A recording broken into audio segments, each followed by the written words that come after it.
ஜனாதிபதி அனுரகுமார திசாநாயக்க இரண்டாம் நாளாக இன்றும் வடமாகாணத்தின் பல அபிவிருத்தி திட்டங்களின் பணிகளை ஆரம்பித்து வைத்தல் உள்ளிட்ட பல நிகழ்ச்சிகளில் பங்கேற்றிருந்தார். உலக தெங்கு தின நிகழ்வுகளுடன் இணைந்த வகையில் நாடே சுபீட்சம் என்ற வடக்கு தெங்கு முக்கோண தொடக்க விழா இன்று ஜனாதிபதியின் தலைமையில் முல்லைத்தீவு புதுக்குடியிருப்பு நகரில் நடைபெற்றது.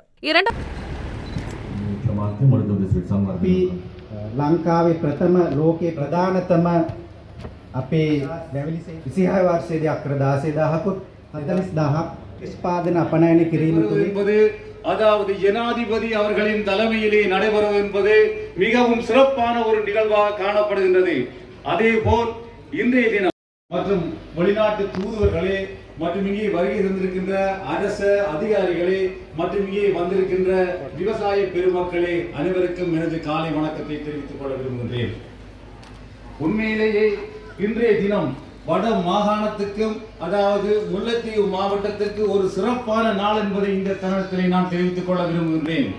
ஏனென்றால் நாங்கள் இந்த வேளையில் பணிவன்போடு அழைக்கின்றோம் கௌரவ ஜனாதிபதி அனுரகுமார் திசாநாயக்க அவர்களை பணிவன்போடு இந்த வேளையில் உங்களுடைய பலமான கரகோஷத்துக்கு மத்தியிலே வேலைக்கு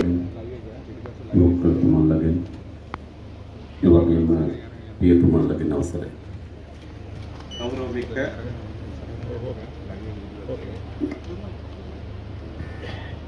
ගෞරවමික එමද නිෂ්පාදන අපනයන කිරීම තුළින් අපි ලබපු ආදායම ඩොලර් මිලියන 855ක් 2025 වර්ෂයේදී අපි ජනවාරි සිට ජූනි මාසය දක්වා ඩොලර් මිලියන 530ක ආදායමක් ලබා තියෙනවා. 2025ஆம் ஆண்டு வடமாகாணத்தில் 16,000 ஏக்கரில் தென்னை பயிர்ச்செய்கையை மேற்கொள்ளும் நோக்கில் இந்த திட்டம் ஆரம்பிக்கப்படுவதோடு 2027ஆம் ஆண்டளவில் இந்த எண்ணிக்கை 50,000 ஏக்கராக அதிகரிக்கப்பட உள்ளது. இதற்கு இணையாக வடக்கில் முதலாவது விதை தேங்காய் உற்பத்தி அலகு ஜனாதிபதியின் தலைமையில் பழைய நகரில் ஆரம்பித்து வைக்கப்பட்டுள்ளதோடு புதுக்குடியிருப்பு மத்திய கல்லூரிக்கு எதிரே உள்ள பகுதியில் தென்னை அபிவிருத்தி சபையால் நடத்தப்படும் தெங்கு தொடர்பான கண்காட்சியையும் ஜனாதிபதி திறந்து வைத்தார்.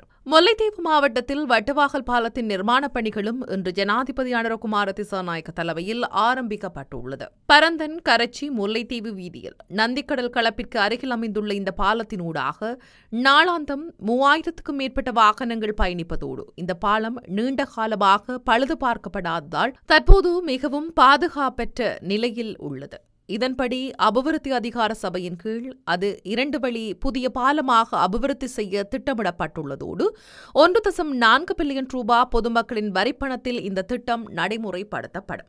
அனைத்து குடிமக்களும் சட்டத்திற்கு உட்பட்டவர்கள் என்பதை தற்போது நிரூபித்து வருவதாக ஜனாதிபதி அனுரகுமார திசாநாயக்க கூறியுள்ளார். சட்டத்தின் ஆட்சியையும் சட்டத்தின் உறுதி செய்வதற்காக தாம் பாடுபடுவேன் என்று ஜனாதிபதி கூறியுள்ளார். அத்தோடு இழந்த அதிகாரத்தை பாதுகாப்பதற்காக தெற்கிலும் வடக்கிலும் இனவாத அரசியல் போக்குகளின் மெல்லிய மீண்டும் முணுமுணுக்கும் சத்தம் கேட்பதாக ஜனாதிபதி மேலும் கூறியுள்ளார்.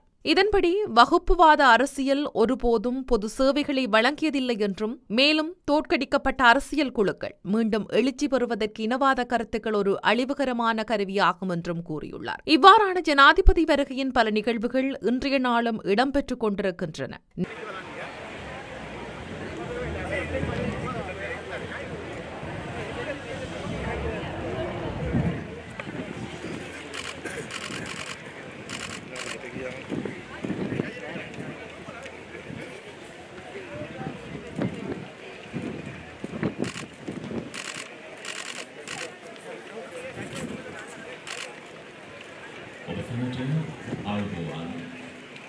ක්‍රීඩාව රටකට අභිමානයක්.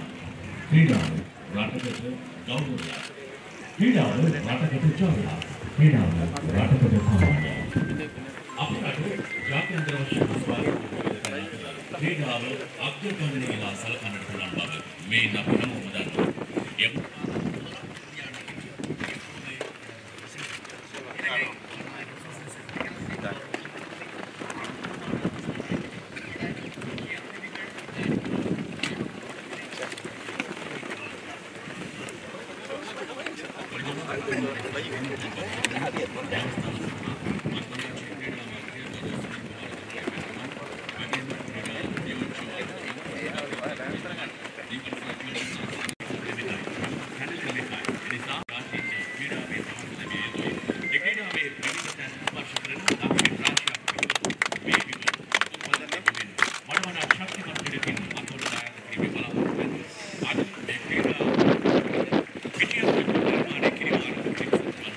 මවිලෝහිතුමනි කුරුකල්තුමනි ක්‍රීඩා අමාත්‍යතුමා දීවර අමාත්‍යතුමා අපේ ක්‍රීඩා නියෝජ්‍ය අමාත්‍යතුමා මහජන ආරක්ෂාව පිළිබඳ අමාත්‍යතුමා ඒ වගේම ශ්‍රී ලංකා ක්‍රිකට් ආයතනයේ සභාපතිතුමා ඇතුළු නිලධාරී මණ්ඩලය නියෝජනය කරන මහත්වරුනි මහත්මියනි ඒ වගේම ක්‍රිකට් ක්‍රීඩාවට විශාල උනන්දුවක් සහ දායකත්වයක් සපයන මේ අවස්ථාවට සහභාගී වෙන ඔබ සිළු දෙනාගෙන් අවසරයි. கௌரவமிக்க அனைத்து மத தலைவர்களே, அதே போன்று இங்கு வருகை தந்திருக்கும் அமைச்சர்களே, பாராளுமன்ற உறுப்பினர்களே, அதே போன்று பிரதான அதிதிகளே, கிரிக்கெட் நிறுவனத்தின் அதிகாரிகளே, அதே போன்று இங்கு வருகை தந்திருக்கும் இந்த கிரிக்கெட் தொடர்பாக மிகவும் ஆர்வமாக செயல்படும் விளையாட்டுத்துறை சார்ந்து ஆர்வமாக செயல்படும் அனைத்து பிள்ளைகளே நபர்களே உங்கள் அனைவருக்குமே மனமார்ந்த வணக்கத்தை தெரிவித்துக் கொள்கின்றேன்.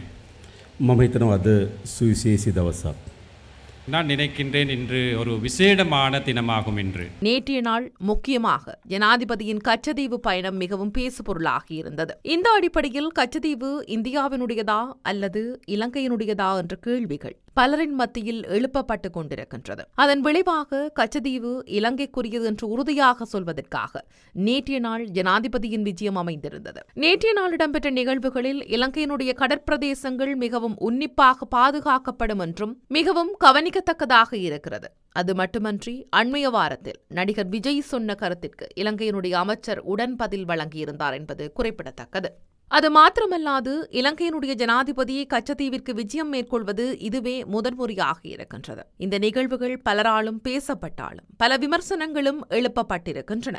அந்த அடிப்படையில் ஜனாதிபதியினால் யாழில் மேற்கொள்ளப்பட்ட அபிவிருத்தி நடவடிக்கைகளுக்கான திறப்பு விழா கற்களில் நல்லாட்சிக்கு அவசியமான வெளிப்படைத்தன்மையும் தகவல் அறிவதற்கான சுதந்திரமும் மீறப்பட்டுள்ளதாக பல விமர்சனங்கள் முன்வைக்கப்பட்டுள்ளன.